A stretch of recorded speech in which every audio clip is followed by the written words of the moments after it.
कांग्रेस भले ही संसद में सरकार पर हमले कर रही हो, लेकिन एक के बाद एक खुलासों से वो खुद ही फंसती नजर आ रही है। कांग्रेस के उत्तराखंड के मुख्यमंत्री हरीश रावत और उनके पीएस के एक स्टिंग में फंसते दिख रहे हैं। स्टिंग जारी कर बीजेपी ने रावत का इस्तीफा मांगा है। कांग्रेस के पूर्व मंत्री और मुख्यमंत्री के भ्रष्टाचार में लिप्त मामलों का खुलासा अब तय करेगा सत्र के आने वाले दिनों का कामकाज कैसा रहेगा। पूर्व मुख्यमंत्री दिगंबर कामत, फिर पूर्व मंत्री पीके थुंगन, फिर पूर्व मंत्री संतोष बागरोडिया और अब उत्तराखंड के सीएम हरीश रावत। संसद में केंद्र सरकार को भ्रष्टाचार के आरोपों में घेरने में जुटी कांग्रेस अब अपने ही जाल में फंसती नजर आ रही है। एक के बाद एक कांग्रेस के तमाम नेताओं के खिलाफ भ्रष्टाचार और अनियमितता के मामले सामने आने के बाद कांग्रेस अब बैकफुट पर है।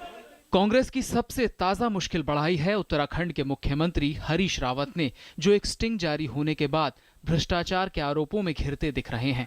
ये स्टिंग जारी किया है एक एनजीओ ने, जिसमें कथित रूप से रावत के निजी सचिव मोहम्मद शाहिद नजर आ रहे हैं। इस वीडियो में शाहिद एक शराब कारोबारी से पैसे के लेन देन की बात कर रहे हैं और पैसा ले भी रहे हैं।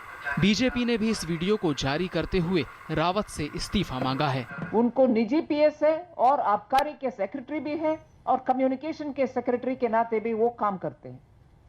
इन तीनों रिस्पॉन्सिबिलिटी निभाने वाले मोहम्मद शाहिद बैठकर बिचौलियों के साथ जो बातें कर रहे हैं उससे स्पष्ट है चीफ मिनिस्टर पद में रहने के लायक नहीं बने भी। वो तुरंत इस्तीफा देना चाहिए। हालांकि हरीश रावत आरोपों से इनकार कर रहे हैं। शराब के व्यापार में केवल वेंडिंग के स्तर पर जो है, मतलब जो शराब की दुकानें हैं या देसी शराब के ठेके हैं, उसी स्तर पर प्राइवेट व्यक्ति इन्वॉल्व है। हमने FL2 के स्तर पर कोई प्राइवेट व्यक्ति इन्वॉल्व नहीं कर रखा है। इससे पहले सुबह विदेश मंत्री सुषमा स्वराज के एक ट्वीट ने भी कांग्रेस को मुश्किल में डाल दिया। सुषमा ने ट्वीट कर कहा कि कांग्रेस के एक नेता ने उन पर कोयला घोटाले में आरोपी संतोष बागरोडिया को डिप्लोमेटिक पासपोर्ट जारी करने के लिए दबाव डाला था। सुषमा ने कहा, एक सीनियर कांग्रेस लीडर ने कोल स्कैम के आरोपी संतोष बागरोडिया को डिप्लोमेटिक पासपोर्ट दिए जाने के लिए मुझ पर दबाव बनाया था। उस नेता का नाम मैं संसद में बताऊंगी। बागरोडिया पर आरोप है कि उन्होंने गैर कानूनी तरीकों से AMR कंपनी के पक्ष में महाराष्ट्र के बंदर कोल ब्लॉक को आवंटित किया था। बागरोडिया अप्रैल 2008 से मई 2009 के बीच केंद्र में कोयला राज्य मंत्री थे। कांग्रेस की मुश्किल यही नहीं थमी। पूर्व केंद्रीय शहरी विकास मंत्री पीके थुंगन को दिल्ली की एक अदालत ने 17 साल पुराने भ्रष्टाचार के एक मामले में दोषी पाते हुए गिरफ्तारी के आदेश दिए। इससे पहले गोवा की पूर्व कांग्रेस सरकार पर एक जल विकास परियोजना के लिए 6 करोड़ रुपए की रिश्वत का खुलासा हुआ है। जाहिर है इन आरोपों से सरकार पर हमले की कांग्रेस की धार कुंद हो रही है। वैसे कांग्रेस बार बार संसद में राज्यों के मुद्दे को उठाने की बात कह रही है, जो संसद के नियमों के खिलाफ है। यही वजह है कि सरकार ने इस मामले में करारा जवाब दिया।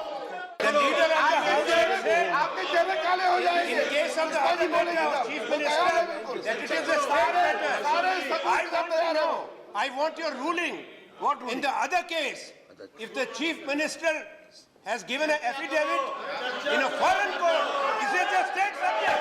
If the opposition wants the rules to be changed and state issues to be discussed, we will discuss issues of various states. We are ready for that. We will discuss so that we set a new precedent that all state issues ranging from what is happening in Kerala and Himachal Pradesh, Assam and Goa are also discussed in the House.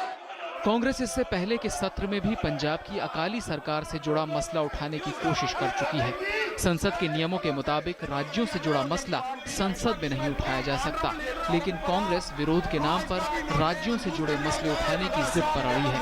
हालांकि सरकार साफ कर चुकी है कि वो बाकी मसलों पर चर्चा के लिए तैयार है। पार्लियामेंट टीम के साथ news night desk, DD news.